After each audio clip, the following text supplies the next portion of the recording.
Matadi notamment, puisqu'on a parlé là-bas de 6 morts. Peut-être y en a-t-il plus d'ailleurs. Mais il n'y a pas que les problèmes économiques et sociaux. Le Zaïre est en pleine mutation politique également depuis le 24 avril dernier, c'est-à-dire depuis que le président Mobutu a renoncé officiellement au système du parti unique. Quand je dis renoncer, c'est jusqu'à présent dans les discours, dans les paroles, dans la Constitution, légalement, rien n'a encore changé au Zaïre. Mais depuis lors, c'est l'effervescence démocratique, les journaux se multiplient, ils ne se privent pas de critiquer le régime, mais aussi tous ceux qui en ont profité. Et puis, il y a une incroyable prolifération de partis politiques. On en compte près d'une centaine actuellement, c'est bien normal, chacun veut tenter sa chance après 25 années d'un régime politique plutôt maigre, un régime de parti unique. C'est bien normal, mais ça ne facilite pas le travail des commentateurs et des observateurs. C'est pourquoi, pour essayer précisément d'y voir un peu plus clair dans cette nébuleuse zaïroise, c'est pourquoi nous avons invité à cette table deux personnalités zaïroises, deux hommes qui font beaucoup parler d'eux depuis une bonne dizaine d'années, pour des raisons d'ailleurs différentes. À ma gauche, M. Nguza Karlibonde. M. Nguza est un homme du sérail, il a été Premier ministre du président Mobutu, il a été 3 fois ministre des Affaires étrangères, et oui, 3 fois, il a connu la disgrâce, il a même été condamné à mort après la première guerre du Chaba. Au début des années 80, M. Nguza a pris le chemin de l'exil et de l'opposition avant de rentrer au pays, se remettre une nouvelle fois au service de son gouvernement. Une carrière à rebondissement donc, un itinéraire en zigzag qui en a décontenancé plus d'un. Aujourd'hui, M. Nguza, vous êtes à la tête d'un parti, l'UFERI, l'Union des fédéralistes et républicains indépendants, un parti tout neuf qui doit donc encore faire ses preuves. Monsieur Étienne Tshisekedi, Mulumba, lui est un des dirigeants peut-être le plus célèbre d'un parti qui appartient déjà à l'histoire du Zaïre. Je veux parler de l'UDPS, l'Union pour la démocratie et le progrès social, fondée en 1982 dans la clandestinité par ceux qu'on a appelés les 13. La création de ce parti, évidemment, a été ressentie comme un défi intolérable par le président Mobutu. Les 13 ont vécu des années difficiles. Monsieur Tshisekedi, vous avez connu la prison, le bannissement, mais il faut savoir aussi que vous n'avez pas été qu'un opposant au président Mobutu. Dans les années 60, vous avez collaboré avec le président Mobutu, vous avez été son ministre de l'Intérieur, de la Justice, ministre du Plan également. Et la première question que je voudrais vous poser nous renvoie précisément à cette époque-là. Je voudrais savoir quand vous avez changé d'opinion et d'attitude à l'égard du président Mobutu. Quand avez-vous pris conscience qu'il n'était plus possible pour vous de collaborer avec lui? Je vous remercie.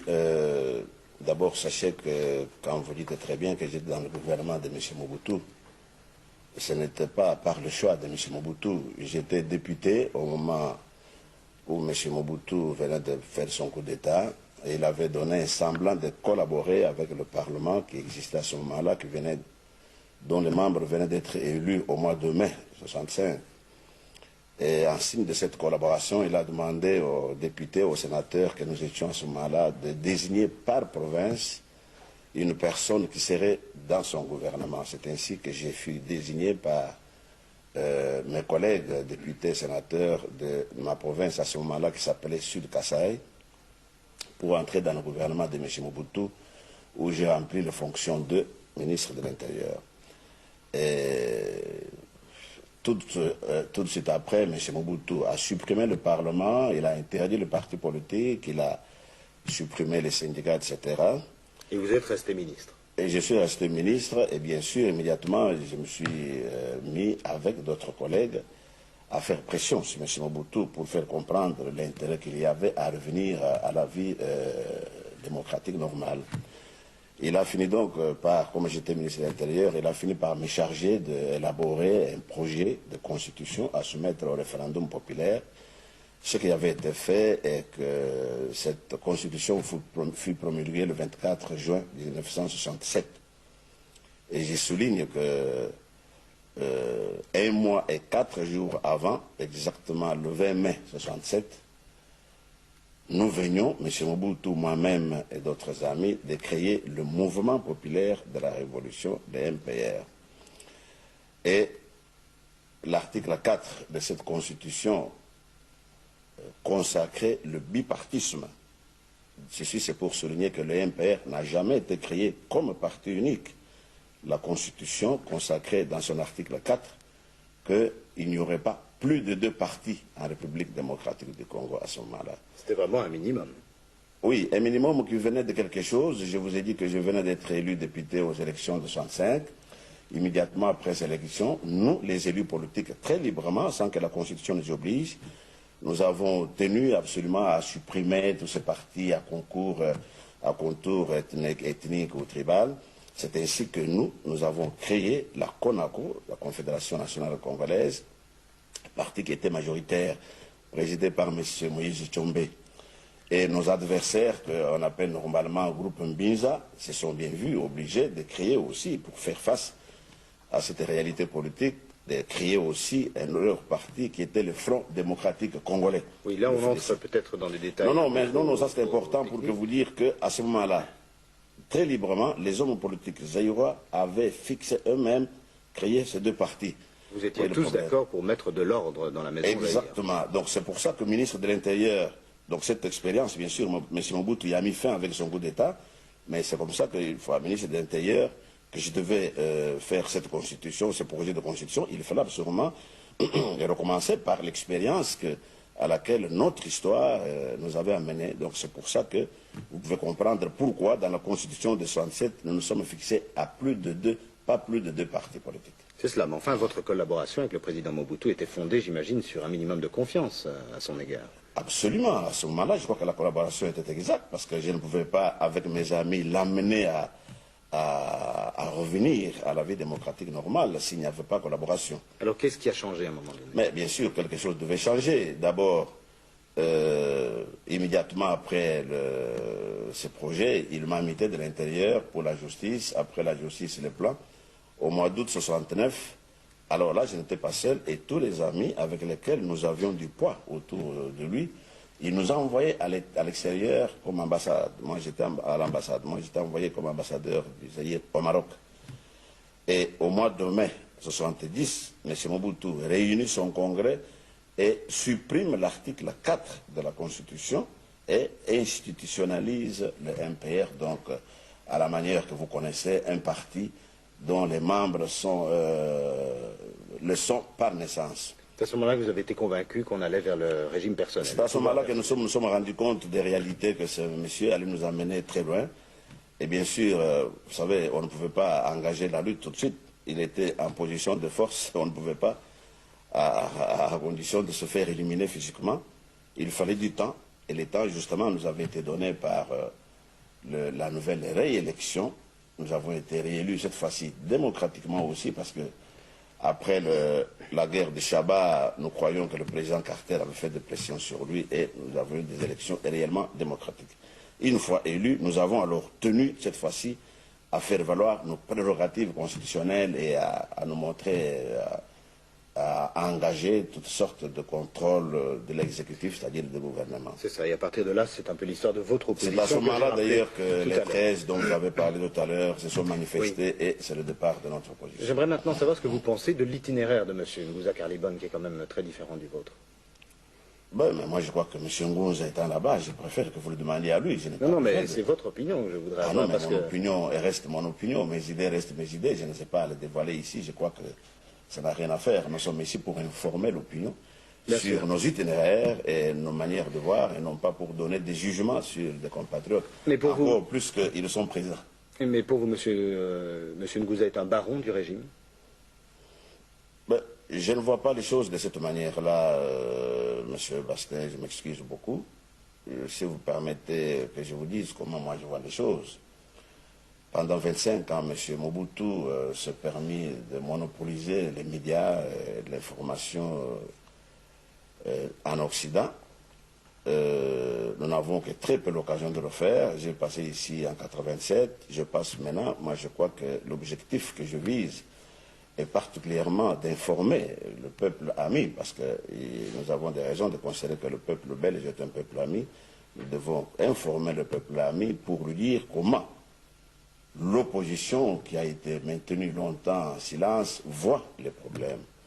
Je crois que c'est plus important. Nous ne pouvons pas, je ne peux pas me permettre de donner un avis quelconque sur un compatriote, qui qu'il soit présent comme M. Ngouza ou qu'il soit absent. Je crois que Mais ça ne serait les pas problèmes, très honorable de ma part. les problèmes, c'est aussi la division de l'opposition et la multiplicité peut-être des personnalités qui songent à en prendre la tête. Mais maintenant, nous allons quand même nous adresser à M. Ngouza Karlibon.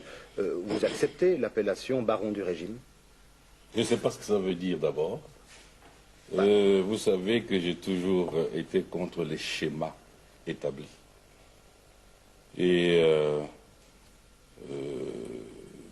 d'abord, qu'est-ce que vous entendez par baron du régime? Vous avez été plus longtemps quand même ministre et proche collaborateur du président Mobutu que dans l'opposition au cours de ces 20 dernières années. Et alors, donc vous entendez le mot baron du régime au péjoratif? C'est ce que je dois comprendre. Je l'emploie d'une C'est manière une nouvelle objective. définition que vous lui donnez. Objectivement. Bon, écoutez, je vais vous dire une chose. Le jugement que vous faites sur un homme, s'il est basé sur une période de l'histoire, peut être injuste et erroné. Je pense qu'il a été souligné ici qu'au moment où M. Mobutu est devenu président de la République par un coup d'État, il a trouvé des institutions démocratiques déjà établies. La paix régnait déjà. C'est donc pas depuis longtemps.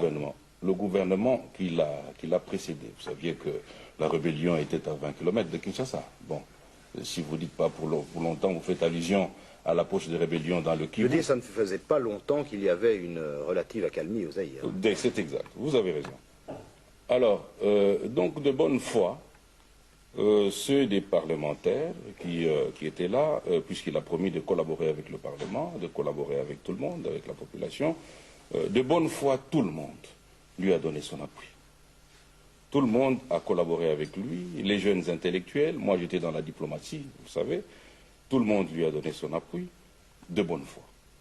Nous avons pensé qu'on commençait une autre ère et qu'il fallait essayer de contribuer à la grandeur de notre pays. Mais tout le monde a été trompé dans sa bonne foi, vous venez de l'entendre. Chacun, bien sûr, à sa façon. Et c'est la démarche normale d'un système qui change, d'un homme qui change, et d'un système qui dévie de ses objectifs de départ, et les gens se trouvent tous floués. Et tout le monde a été de bonne foi, je l'ai été aussi, et vous avez fait allusion à mon arrestation, à ma condamnation à mort, etc. Vous y avez fait allusion. Bien sûr, mais il y a quelques mois, enfin au début de cette année, vous étiez encore le ministre. C'est exact. L'unique problème, et je vous remercie de me poser cette question, M. Bastin, d'ailleurs, c'est la question que me posent beaucoup des compatriotes zaïrois, intellectuels comme des militants. C'est le problème de crédibilité politique après l'exil. Parce que je suis allé en exil de mon fait. Je suis rentré au pays de mon fait. Là, j'ai à me justifier. Mais la première période, vous venez de l'entendre, tout le monde a collaboré de bonne foi. Et tout le monde a été floué, et la bonne foi de tout le monde a été trompée. Donc ce n'est pas de cela que nous discutons.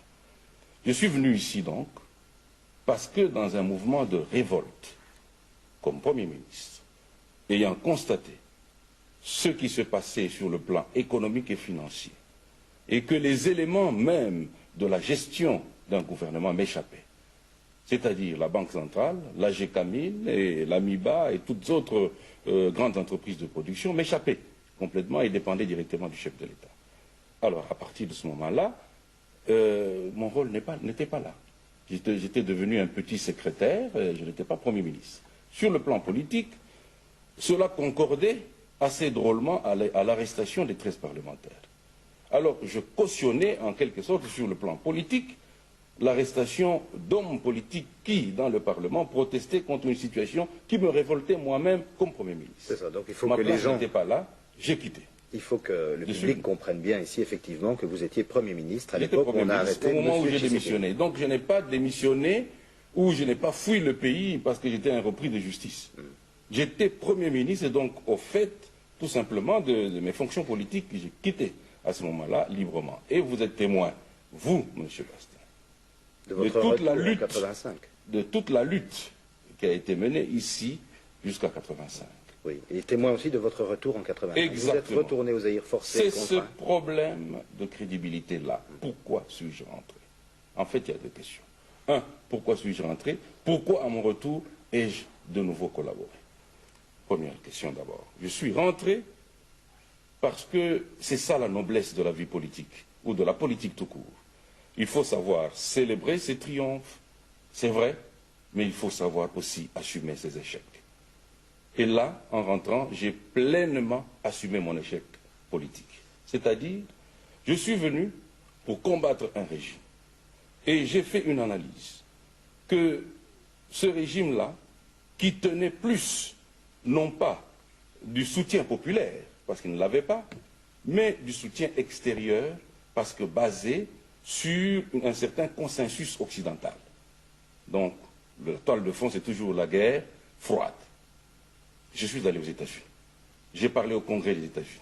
J'ai été en France, en Belgique. J'ai vu tous les dirigeants occidentaux pour constater qu'en fait de cette réalité géostratégique, il était inutile d'y penser parce que ces gens-là estimaient que M. Mobutu constituait un élément important, un rempart contre le communisme. Alors, étant donné la machine répressive extraordinaire sur place, qui empêchait le peuple de réagir. Donc, je me retrouvais ici comme un général sans troupes, c'est-à-dire, on pouvait, la propagande du régime pouvait vous faire croire à vous, c'est un homme seul, il crie dans le désert, parce qu'ici, il n'y a personne qui réagit, alors que les gens aimeraient bien réagir, mais c'est la répression, et vous venez d'en voir l'exemple il y a quelque temps, malgré la démocratie proclamée.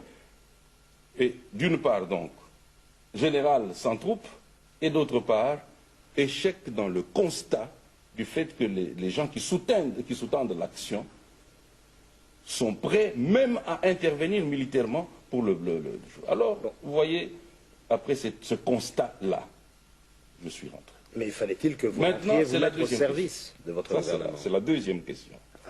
C'est la Vous êtes bonne rentré, question. vous ne vous êtes pas mis au service de l'opposition, vous êtes entré à l'intérieur. Vous savez, il y a un proverbe